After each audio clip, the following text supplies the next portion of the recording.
जय हिंद दोस्तों, आज हम देखने वाले हैं रामधारी सिंह दिनकर का जीवन परिचय। ये बोर्ड एग्जाम की दृष्टि से बहुत ही इंपॉर्टेंट टॉपिक है। अगर आप क्लास 10th में हैं तो ये आपके लिए मतलब इम्पॉर्टेंट ही इम्पॉर्टेंट है। इसके साथ साथ मैं आपको इनकी रचनाएं भी याद करवा दूंगा। ठीक है, इसको मैंने अपनी भाषा में लिखा, एकदम सरल भाषा में, आपको एक बार में याद हो जाएगा। बस वीडियो को आखिरी तक देखते रहो। इसके पहले हम राजेंद्र प्रसाद, जयशंकर प्रसाद और यहाँ पर आचार्य रामचंद्र शुक्ल की जीवन परिचय की वीडियो बना चुके हैं। इसी तरह की अगर नहीं देखें डिस्क्रिप्शन में सभी की लिंक मिल जाएगी। सभी जीवन परिचय की प्लेलिस्ट है, आप जाकर चेक कर सकते हैं। चलिए देखते हैं यहाँ पर रामधारी सिंह दिनकर का जीवन परिचय। ठीक है, देखिए रामधारी सिंह दिनकर का जन्म सन 1908 ईस्वी को बिहार राज्य के मुंगेर जिले के सिमरिया नामक ग्राम में हुआ था।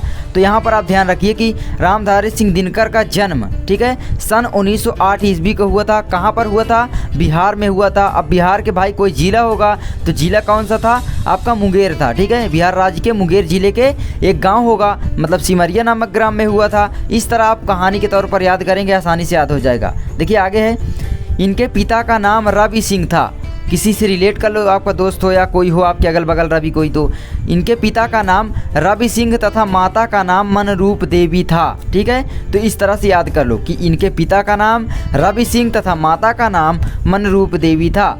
इनकी अल्पायु में ही इनके पिता का देहांत हो गया। आप देखेंगे यार, ज़्यादातर हमेशा लेखक या कवि जितने भी हुए हैं, उनके पिता की, माता की देहांत जो है या मृत्यु आप कह सकते हैं अल्पायु में ही लगभग हो जाती थी, बचपन में या अल्पायु में या बहुत कम उम्र में। तो मतलब यार ये कॉमन एक प्रकार से हो गया है आपका। ठीक है, इन्होंने पटना विश्वविद्यालय से बीए की परीक्षा उत्तीर्ण की।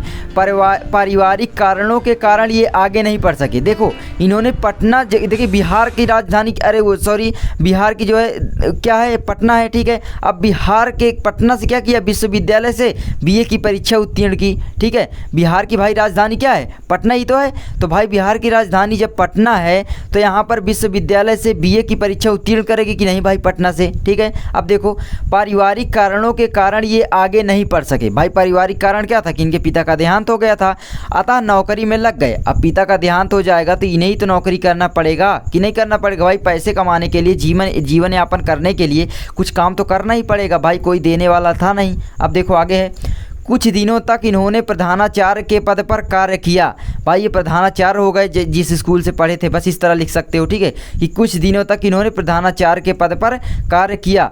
कुछ दिनों बाद ये बिहार विश्वविद्यालय के हिंदी विभाग के अध्यक्ष पद पर आसीन हो गए। एकदम देखिए सिंपल भाषा में लिखा है कि भाई कुछ दिनों बाद ये बिहार विश्वविद्यालय के हिंदी विभाग के अध्यक्ष पद पर आसीन हो गए। भाई बिहार विश्वविद्यालय के। ठीक है, अब देखिए ये भारतीय संसद के सदस्य निर्वाचित हुए। भारतीय संसद यानी ये किसके निर्वाचित हुए? राज्यसभा के। ठीक है, इसको भी आप लिख सकते हो, मैंने नहीं लिखा क्योंकि याद इतना नहीं करना है यार, जीवन परिचय एकदम इसी तरह लिखना है बस आपको।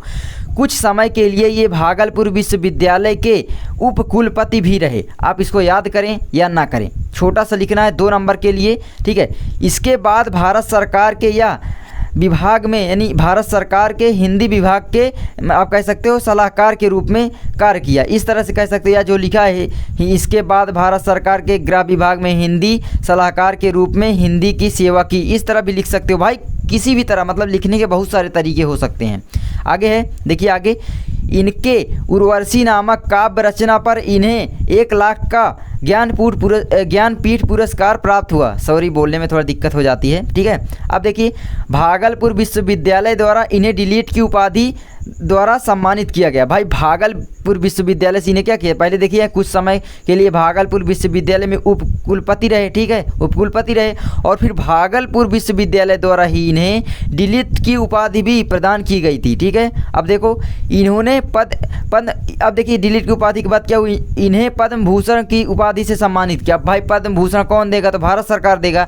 तो आप कह सकते हो कि इन्हें भारत सरकार ने पद्म भूषण अलंकार द्वारा सम्मानित किया था। इस तरह भी कर सकते हो भाई, लिखने के बहुत सारे तरीके हो सकते हैं। कुछ नहीं याद हो रहे हैं तो उनको मत याद करो। ठीक है, इतना बड़ा भी नहीं लिखना है आपको, इतना छोटा सा लिख देना है, आधे पेज से थोड़ा सा ज़्यादा, और इनकी रचनाएं इतनी 2-3 लिख देना, जिससे आपको 1 नंबर भी कोई नहीं काटेगा। ठीक है, मतलब कि आप देख सकते हो भाई 3 नंबर का ही तो होता है, 1 नंबर आपके रचना का मिलता है। आपका लिखा रहेगा कि किसी लेखक 3 दिया रहेगा, किसी लेखक का जीवन परिचय लिखिए तथा उसकी 1 रचना को उल्लेख कीजिए। तो आप यहाँ पर 2-3 रचना लिख दीजिए, पहली बात। और दूसरी बात भाई 2 नंबर के लिए क्या आप 2 पेज का जीवन परिचय लिखेंगे?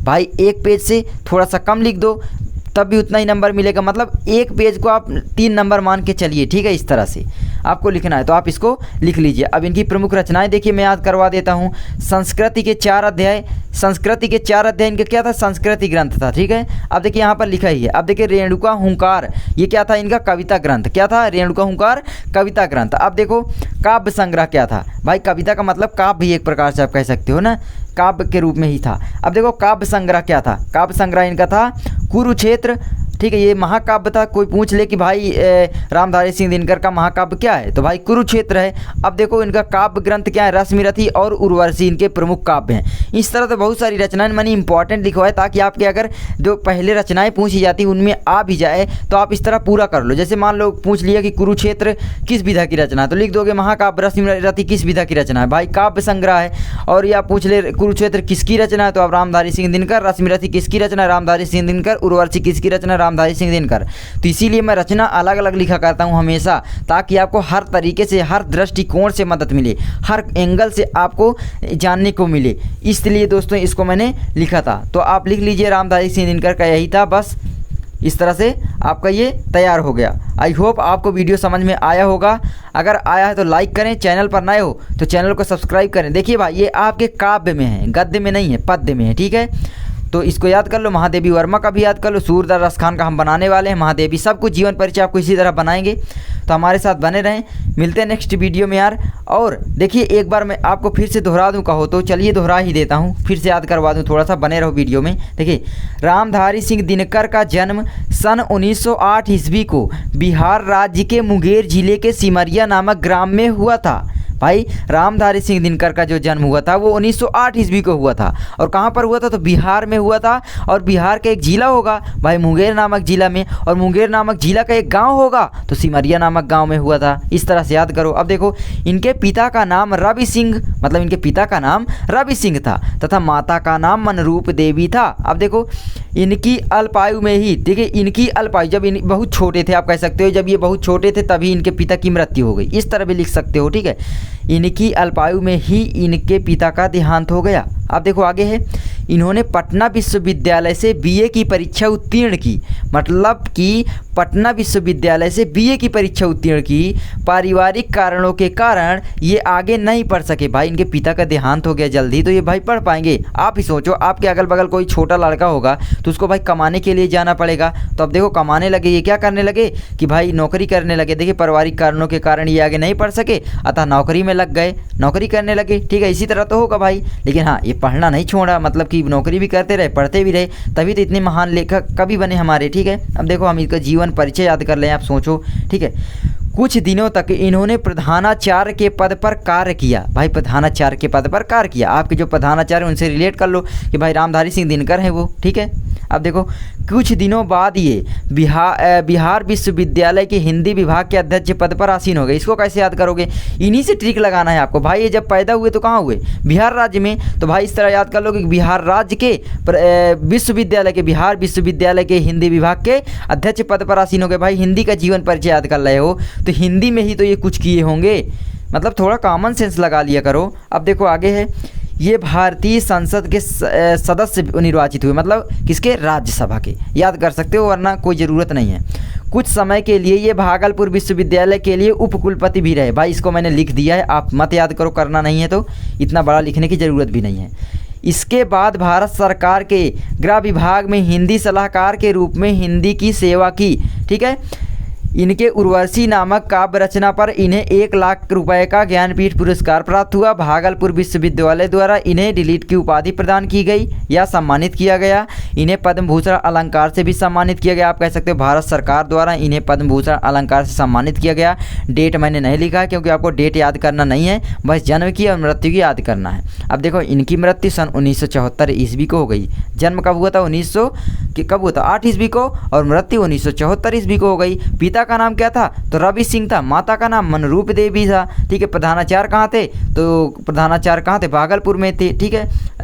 इस तरह आप कह सकते हो। अब देखो और यहाँ पर आप याद कर सकते हो कि भाई इनका जन्म कहाँ हुआ था, तो बिहार के एक मतलब जिला होगा बिहार राज्य के, आपका हो गया मुंगेर जिले के सिमरिया नामक ग्राम में। तो इस तरह से याद कर लो। आई होप आपको समझ में आ गया होगा। और हमारी सभी जीवन परिचय देखने के लिए आप हमारी प्लेलिस्ट चेक कीजिए, सभी जीवन परिचय आपको मिल जाएंगे इंपॉर्टेंट। ठीक है, तो आप इसकी स्क्रीनशॉट लेकर कुछ भी करके लिख लो और चैनल को सब्सक्राइब करो अगर करना है। ठीक है, इसी तरह की वीडियो अगर देखना चाहते हो तो कर लो, वरना मत करो। ठीक है, वीडियो को लाइक ज़रूर कर दो भाई, बड़ी मेहनत से वीडियो बनाया हूँ। रात के अभी 12-1 बज रहे हैं तो वीडियो बना रहा हूँ आपके लिए। अब थोड़ा सा भाई लाइक तो बनता है। बस मिलते हैं नेक्स्ट वीडियो में यार। अगर कुछ गलती हो तो माफ़ भी कर देना, माफ़ी मांग रहा हूँ आपसे। ठीक है, तब तक के लिए जय हिंद, जय भारत, वंदे मातरम।